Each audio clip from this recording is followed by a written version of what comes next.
দর্শক, এই মুহূর্তের বিরাট বড় খবর, বাজবে ইয়ার রেড সাইরেন, নিভে যাবে সব আলো।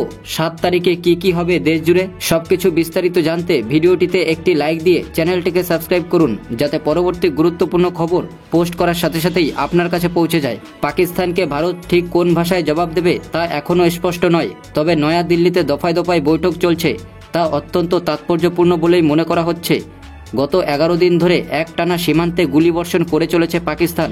সেই আবহেই দেশের সব রাজ্যকে বিশেষ নির্দেশ দেওয়া হয়েছে কেন্দ্রের তরফে। দেশের সব রাজ্যে হবে মক ড্রিল। এটা যে কোনো সাধারণ বিষয় নয় তা স্পষ্ট, কারণ এভাবে দেশের সব রাজ্যে মক ড্রিল করার কথা সচরাচর বলা হয় না কেন্দ্রের তরফে। 1971-এ ভারত পাক যুদ্ধের আবহে এমন মহড়া হয়েছিল রাজ্যে রাজ্যে।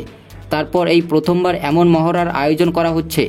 আগামীকাল বুধবার 7ই মে এই মক ড্রিল হবে বলে নির্দেশ এসেছে কেন্দ্রের তরফে। কি করতে হবে সেটাও উল্লেখ করে দেওয়া হয়েছে চিঠিতে। দেশের 244টি জেলায় মক ড্রিল হবে। রাজ্য প্রশাসন বিষয়টি দেখবে। নেহরু যুব কেন্দ্র সংগঠন এনসিসি অংশ নেবে।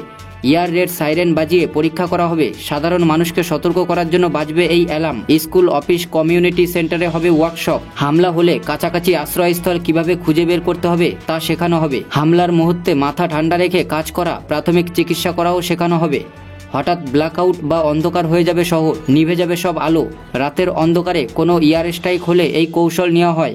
71-এর যুদ্ধের সময় এই কৌশল নেওয়া হয়েছিল।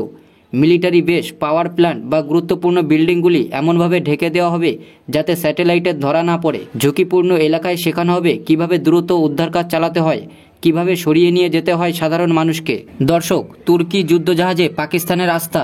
ভারতের শক্তিশালী কুঠার খঞ্জুর প্রস্তুত। পহেলগাম হামলার পর ভারত পাকিস্তান উত্তেজনার মধ্যে তুর্কি যুদ্ধজাহাজ টিসিজি বুকয়াদা করাচি বন্দরে পৌঁছেছে, যা তুর্কি পাকিস্তানি সামরিক সহযোগিতার প্রতীক।